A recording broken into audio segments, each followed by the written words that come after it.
Tigers and West Coast are massive underachievers. That's from Peter. And then this one. Have you got the guts to read this? Jared and John, as ABC employees, I hope you will acknowledge the courage and conviction of Francis Leach on Offsiders yesterday, calling out the racist references by ABC Rugby League commentators a few weeks ago. Bravo, Francis, says Diana in Surrey Hills. Yes, and Tracy Holmes was on that panel as well.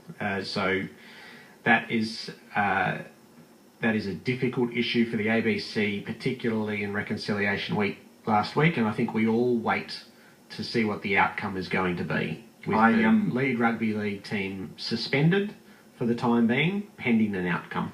I start work very early in the morning, and Francis is here before he does his digital broadcast, and I went round to him this morning, sought him out and said thank you for doing that and for taking a stand, and I salute you for it. Mm-hmm. And I think Melbourne's football culture is unrecognisably different to Sydney's rugby league football culture, and that's often been evident in our broadcasts as well, and I'm delighted that the organisation's taken the stance that it has.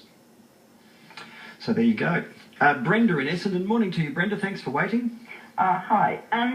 I wanted to talk to Jerry and ask him if he was happy with the response of the Essendon crowd to Adam Goodes on Saturday night. No booing? Oh, yes. Okay, now, what I'd like to say, Jerry, is I heard you 2 weeks ago, after the incident, you were saying that you were uncomfortable because you felt that there were pockets of booing. It wasn't just this one supporter. Now, I agree that there are probably a lot of people with have made racist comments and everything, but what I wanted to say was I was at that game. I was actually right next door to where this incident happened and saw it all take place. I didn't hear what the guy said, but I saw what happened. But I was also one of the people who booed Adam Goodes that night. But I booed Adam Goodes not because he was black. I booed Adam Goodes because he will take a dive to get a free kick, and the umpires will say, okay, that's Adam Goodes, we'll pay a free kick. I also booed him. The main thing I booed Adam Goodes for that night was because he got a 50-metre penalty after he could have taken the ball that was thrown back to him, he dropped it, and he put his arm up for a 50-metre penalty. The umpire gave it to him.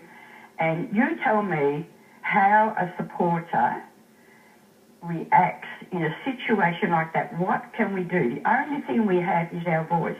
Now, I admire Adam Goodes. I think he's a great footballer. He's probably even a fantastic person. But as I'm watching a football game, I'm 67 years old, 6 days of the week, I'm a normal person who looks after my family, my home. I go to a match and I yell and I scream, and I'm admittedly I'm an Essendon supporter, and all I see is Essendon. But you have given perfect context to your booing, Brenda. Yes. But if your context is consistent with every other person who booed on the night, I would be surprised. Well, I just felt that when you said that you felt uncomfortable that there were pockets of booing, I think there were pockets of booing because you had pockets of people who were doing probably the same sort of thing that I was doing. Okay, so Brenda, I hope that is right, Brenda. Okay. But we now know for a fact that there was an element of racism to what was happening that night. You'd boo any player who did that, you're saying, regardless of whether they were black, white or brindle. Yeah, and you can't not boo because someone's Aboriginal in case it's misunderstood. Exactly. That's I understand that. That's what I'm saying. If I had been a supporter of the team playing Gary Ablett's side on when he played during the weekend and when he hit that player, I would be booing Gary Ablett all night. Yeah. All right. That doesn't make so. What? How do you? You're not a racist, are you? No. I said I was uneasy, and much of the early booing, much of the booing was without context. Now you have provided context to your booing, and I'm glad to hear that. But we know for a fact now that there was a racial element at play that night. It wasn't you, Brenda. No, but there was a racial element at play that night, and it wasn't restricted to one incident. Well, I didn't hear any other instances. Yes, there have been witnesses come forward further and now express their disappointment with themselves that they didn't call out other elements of what was going on.